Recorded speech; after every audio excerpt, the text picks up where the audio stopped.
Serekunda is Sen PRO bi. So we will invite him, which is Bubakar Kurubali, sorry. Bro Buba, Babukar, yow suma papa nga sax de, yow suma papa nga. Nuyu naa la, nu fa Thank demee? you very much. Thank you very much. We are glad to, join you. Thank you very much, Coach, for facilitating this, interview. Yeah. So welcome to the Jello Football Bantaba YouTube channel. So Nina go here. We have Babukar Kurubali of the Serekunda Sports Mal Committee. Sesdo, Nel Sesdo rek mu yomba. Nakala Sesco. Sesdo. Sesdo. Sesdo is the nickname. Mooy Sesdo. It's the acronym. My acronym is dafa xale fi nak Sesdo. But I guess gis naa ne yéen a ngi am ay plans for award ceremony which will be upcoming. Nawettan season baa ngi war a door, xam nga. Nawettan season I think in the past it used to be the like I think still it's the biggest football like competition in the Gambia in a way of bayre in terms of xam nga nit yi foofu leen di génne everybody ñëw. So we are excited to see the Nawettan coming up. So what do you guys have in plan for the upcoming Nawettan balaa moo start? Kañ ngeen plan pour start actually? Well, thank you very much, Chama. I think our plans for this upcoming Nawettan is to make sure you gonna yoka, the quality of players, because we don't just need quantity as far as football is concerned.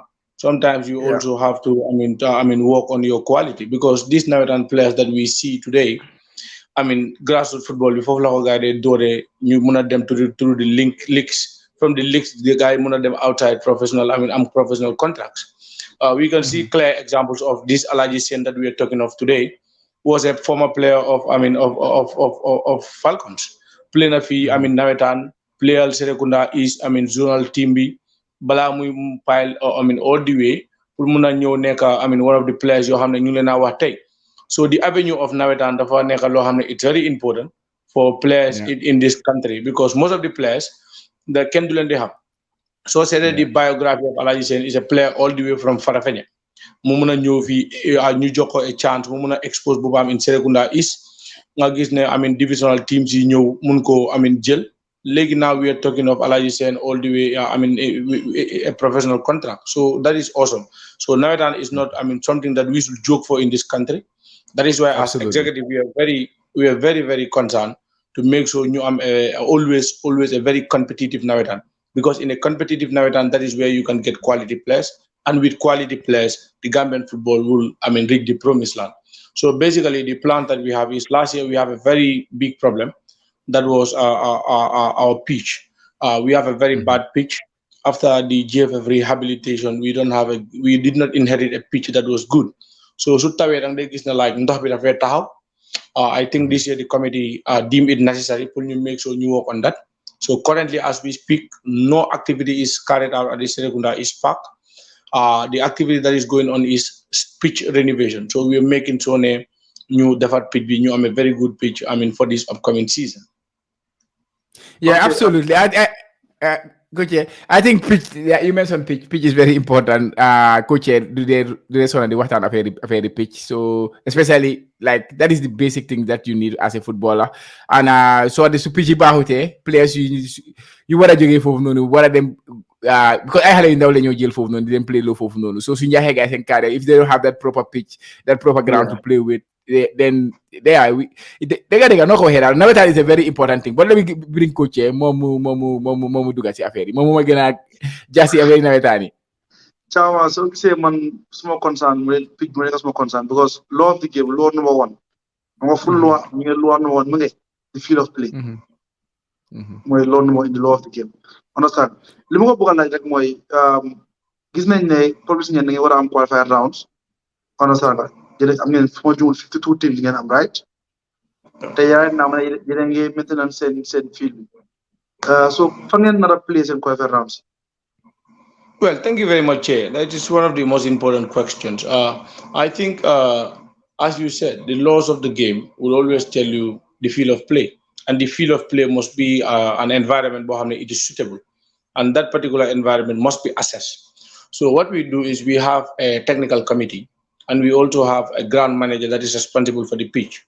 So as far as definitely registration process teams yi fay all we can do now is to work towards the qualifiers kañ la moo door because soo ko bàyyi xel even this year I think Serekunda is was one of the zones yoo xam ne dem nañ ba jeexal nawetaan balaa ñuy dugga into super nawetaan so this is always our target we don't want to play nawetaan then come back to super nawetaan post sa nawetaan bi then play super nawetaan dañ gis ne nawetaan bi duñ am high so the very best stage even the spectators you don't get them. So our agenda and our target is always to play Nawetan finish. You do in super Nawetan since you finish we concentrate on our leagues. You know buga defe since we come into office. So for now the work is got on. We are very positive now. We will have a very good pitch this year. But it all bounds to the recommendation of the grounds manager. So you have recommendation the ground is playable because Domina Dugal almost a lot of money on ground maintenance, and this is the committee's fund. And we know that our funds are only generated to look qualify rounds at Nawetan. We don't have any other funds apart from two sponsorship, that is official for the League Cup and Combo Real Estate for the Knockout Cup. So basically, we must talk to the ground manager. So you advise the ground is usable. We expect to play, qualifiers in Serekunda is CPAG. So that is also to the advantage of the committee because so play qualifiers, that is when you will be able to, have your gate takings to move ahead. But in the instance, we are advised not to use the pitch on qualifiers. We have to go out, even though we will play at losses. Nga play outside, nga play sa pitch nga yahako. Nawetan binyo do muna a good pitch. So what are the options? What are the pitch options that you're gonna play? So we're gonna send pitch B.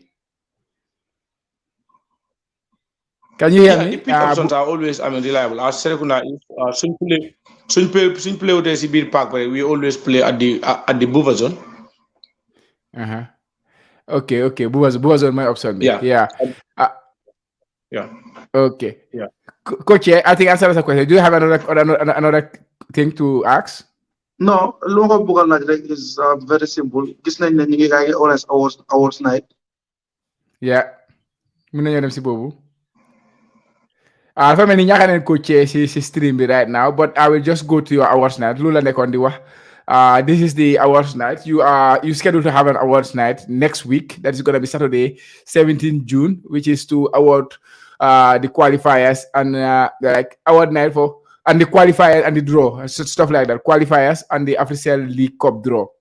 So, what are the plans for this award night? Why this award night? Where did it come from? Well, thank you very much, Mr. Cham. As a committee, I think you have to be very innovative. And you have to bring programs and policies if you come into office. So for a reason being that, the committee always we have to do things differently. We want to do things where other zones will be able to emulate us. You understand?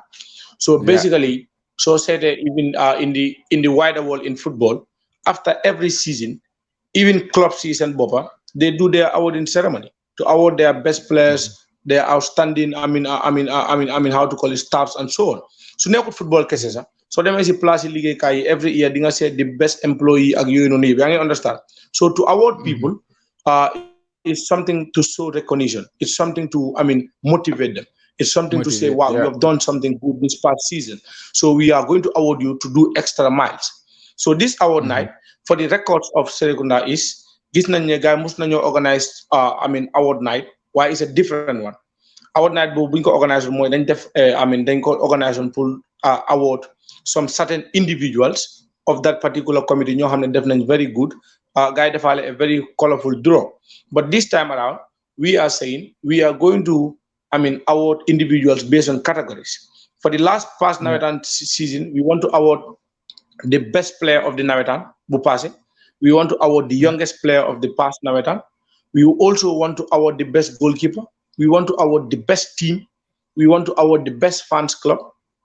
You understand? So these are the criteria award them. Yep. We are also going to award the players that participated in our zonal team. Zonal team,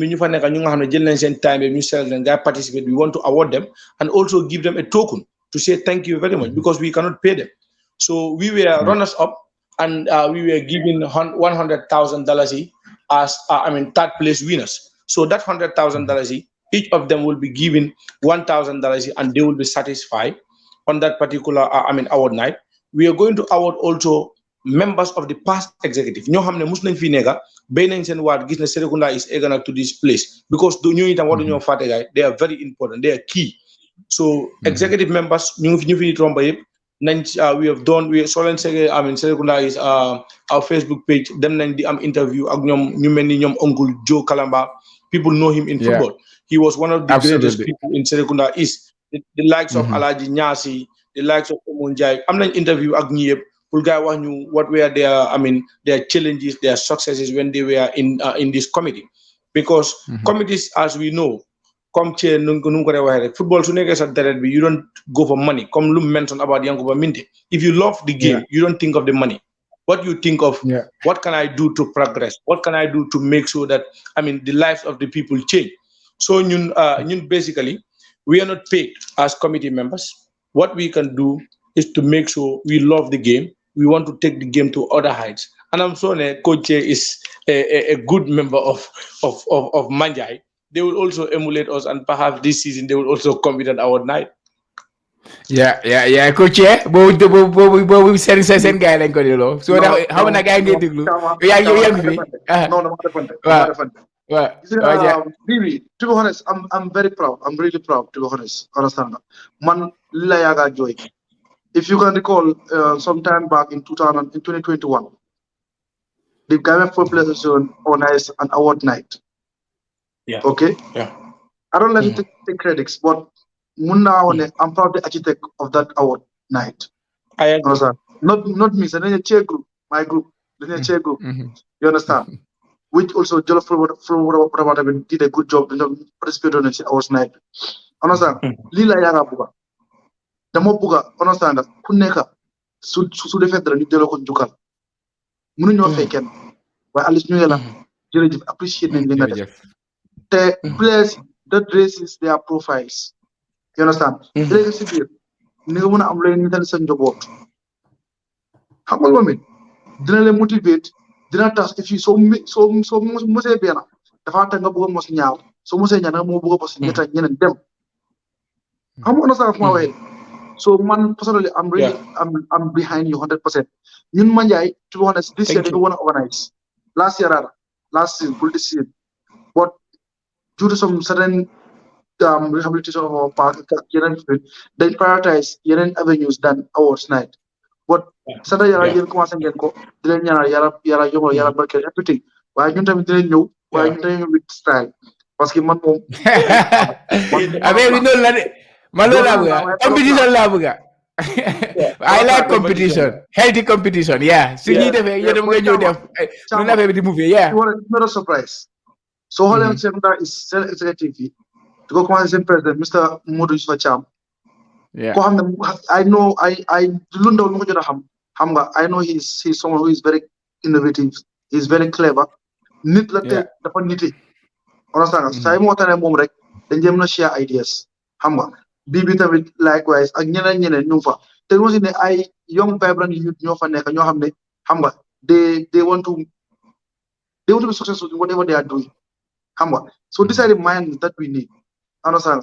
It's not only about what am I going to get. No, it's about building a legacy.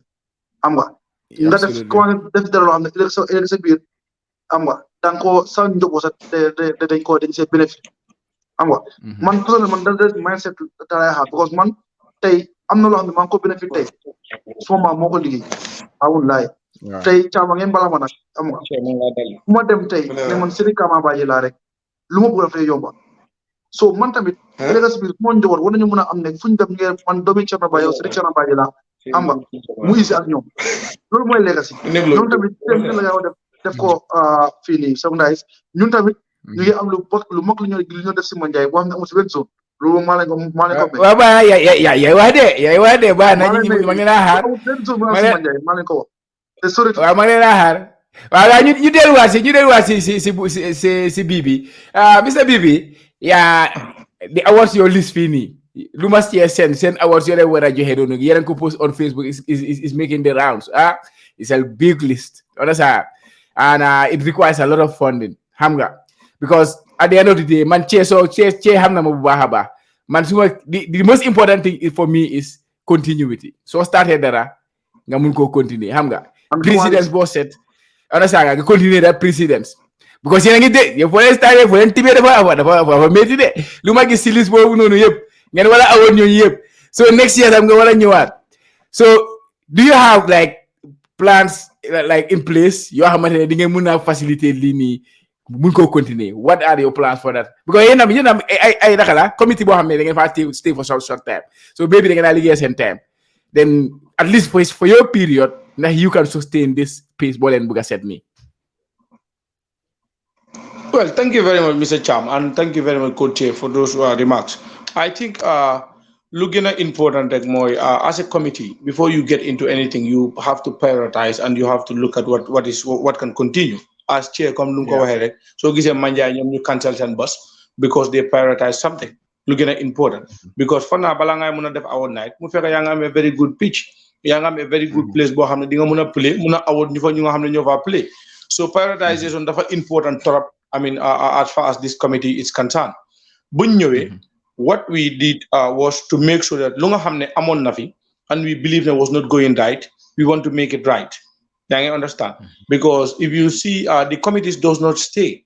But I can assure you one thing. We are not going to say we want to be in office for as long as we want. But I can assure you this, that the stakeholders of Serekunda is perhaps they will be on their knees to say, no, you don't have to go. Because the dimension and the dynamics of how we change the proceedings. Yeah. Ñun dañoo make sure ne comme ci enum ko way so defé lo buga lu nga xamné dang ko buga soko def do ci sentu dara lo re gis ak moy mu successful. I am a football coach. Perhaps I've coached as far as to the second division in Serekunda Isbi. I let it go and come to join the committee to make sure I mudo things yi ñu dox. Ya nga understand? But basically, ñu nekk di doon Serekunda is as of now, they understand the game. They know this game needs money. You need funding to make sure nga mëna yóbbu football. Without that, munta dem. But now, Serekunda is that generate revenue. Yes, we agree. Because so said moom moo nekk zone boo xam ne fu mu nekk the area dafa nekk a ground boo xam ne pour nga access ko dafa easy. Yaa ngi understand? Pour nit mën a jógee Brikama Banjul ñëw Serekunda is dafa yomba si centre bi la nekk yaa ngi understand soo seetee comme Serekunda is crowd bu mu dee mën a pool I mean in Nawettan you cannot compare them the gate takings nga mun ko am $10,000 plus other zones cannot get that in Nawettan season but okay revenue bi fan nga ko dugal loolu moo important look at areas yoo xam ne soo ko defee rek dafa indi njëriñ so as you said the award night we want to continue ñun suñ fi nekkun sax bëggoon na ñeen ñu ñëw ñu gis ne ñii daal ñun doon def lii naka ñun tam bëggoon nañ ko continuer because so said I mean categories yoo gis noonu yëpp each category mooy da nga am 5 nominees si foofu we official are our partners voting is going to take place yaa ngi understand so 50% is going to be the vote the other 50% will be decided by the technical committee yaa ngi understand so da nga gis ne basically the award is going to be very fair fans it nañ am a chance to vote via official guy vote ñu seet kan la guy bëgg a votal ñu toog ñu seet kan moo lead in the pools ñu seet okay technical committee bi tam center committee then we come with the final award on each category so it needs a lot of money but it's a prioritized area boo xam ne ñun as a committee prioritize nañ ko and we believe ne investing in an award night to award the people that help you to have a successful Nawettan, the people that sacrifice to make sure everything is on board, the people that did their level best to make sure you achieve your dreams of this Nawettan to satisfy them is something that should be commended. I don't think Lee soko defe nit na ñëw mi ne da nga yaa xaalis I don't think so. So basically I think the committee whatever ñun ko def rek bëgg nañ mu continuer waaye da nga make sure you lay a very good foundation and that is what we are doing. Foundation that we are laying in gom nañ any executive bu ñëw you can continue and you have a very successful tenure we believe. Okay, that's nice. Coach, I'm buying into the ideas of Serekunda East, to be honest. They have a very strong PRO. BB sell na sen committee be very well and what they are doing. I think and yeah, just keep it up. But I will give Coach a final one question or a final contribution to what you just said. Then we will let you go. Bibi, I know it's a big task, it's a challenge, but then again, so daanu tey jóg doo mun a xam yoon bi lu moo saf xam nga so man to be honest on my side I'm very proud I'm really proud xam nga man lii laa bëgga understand nga caama xam na ma ñu bëri ñu ne ñu ma xam from the outside dañoo foog ne cee dafay sobote cee fee non man woon nit boobu man mu dem lu xam nu may def man dama dee gën a pousse nit am na ñoo xam ne da ngaa waxtaan ak ñoom ñee da nga leen neexaa ñee da nga criticize understand every time dañoo dégg may wax so many things against this federation for example ni ko dama leen bañ ñu fa nekk ñëpp ay kilifa dama leen respect 100% understand but liggéey bi su jaarul yoon dama ne liggéey bi jaarul yoon but man du ma leen attaque nit personnellement sax understand so pour yéen boo xoolee ne di ngeen déggal lu nekk waaye pare leen understand ngeen because you guys are doing it for a good cause lu ma gën a important as far as you are doing for a good cause jeex na understand allow leen comments ngeen déglu ñu criticize leen mooy na dimbale ngeen ngeen gën a liggéey but man am 100% behind you te gëm naa tamit Serekunda is tamit they are 100% behind you te tey ku déglu programme bi dégg ni nga waxee understand nga dina leen support so man maa ngi each and everyone call nga seen programme bi o di ko déglu foo mun a nekk soo leen si mënee jàpp tamit dugal seen loxo sax yokkal leen dara pour gars yokkal tamit seen ministre nañ ko apprécier xam nga am na ñoo xam ne tamit ña at biir liit na bon am na nga tamit nañ mën a dimbale ne next year ñu jàppale leen si bu leen em rek si apprécier comme real estate ut leen yeneen sponsors because the more the sponsors the more xale yi incentives yi gën a bëri si xale yi understand the more tamit ngeen gën a am publicity so maa ngi wish all the best di leen ñaanal xam nga di leen ñaanal lu bu baax a baax yéen a yaa dafa jaama ngeen àggasee jaama am si ndam bu réer Yeah, that's nice words from Small Waji Koche. So, Bibi, you will have the final words. So anything you wanna promote about your work and anything you wanna say about the award nights, this is your final chance before we let you go. Thank you very much, Chama. I cannot just go get my final words without, thanking, the entire Jollof, members, and without also thanking, Coach Chair to facilitate this. Because Bumako sent a message like, immediately. I know he is ready for the cause. Anytime you call for what is, the general interest of the Gambian populace. This is what we have to think. This is how we have to think, and this is how we have to do our things. When I contacted him, it was easy. He just said, "Okay, I'll talk to my guys and I'll facilitate it," and he make it very easy for me. Call them, explain them procedures, he took how to log in and how to make sure get the program done. And I think that I have to commend that. I cannot just get my final word without commending it. We thank you very much for offering us this because this requires a huge amount of money.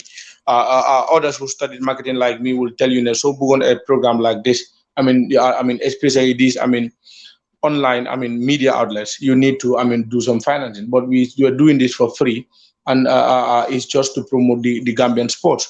What we are saying as Serekunda is, as a committee, is we want to set the bar high. We want to set the standards. We want to make sure the foundation that is laid is unique for anybody who will step into Serekunda and make sure we work. As Chair Komnum Kawaherek, so next committee, everything. They don't know. But if anybody want to know in Serekunda is contact me as the media person. I will explain to you to understand. Lunity what I understand my committees are working from hand to mouth. More in Nawettan, apart from Nawettan, other events you I'm phone is very limited. So Nawettan to Nawettan ngade make revenue, and those revenues you have to put them in good use. More than programs and policies, than prioritize them. Nga set lo xamne askan bi mom la gëna soxla nga indil len ko nga def ko. At the end of the day, you also gain a new. You cannot be in the committee forever. We are working for the people, and we are going to respect every opinion. As Komnum Kohere, man, I am just like that. The same. If you go to my Facebook page, you look at certain things that does not go right in this country. I write about it. I speak about it. That doesn't mean I hate the people that are running that place, but I want them to run it in a very good way. So basically, as we are running out of time, we are urging everyone. I don't know. Jollof sent invitation to movie, so bear in mind, you are invited in this our night. So I don't know how it is going to be, but we cannot stay away of not inviting you because you have offered us your time in this platform. So we are grateful. We are more than grateful, and we wish you all the best. We hope this becomes a TV. In this country, and we hope to sit in that particular TV and discuss about football matters. And be rest assured, we will definitely make Gambia a footballing nation, inshallah. Yeah, inshallah. Ah, boobu moom coach boobu si yow la di nga teew foog mu teew rek foog mu teew. Chama man ñaari mbuba laa sol Chama ñaari mbuba laa sol Jolof ak Manjang. ma ne. So Manjang the Manjang Sports Committee will be invited. Jollof will be invited. So that is it. No, kon naa represent Jolof garaaw Manjang Wow, all zones no, will be wait. invited. All zones will be invited. So ñoom mun nañoo delegate anybody. Why for Jollof? It is chair will come for Jollof.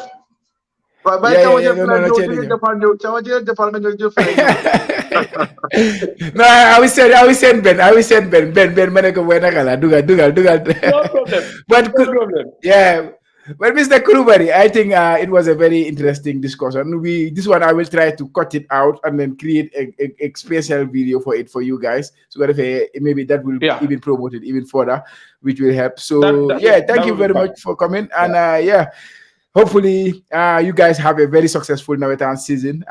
The awards night continue from become stronger and stronger over this. So thank you. Thank you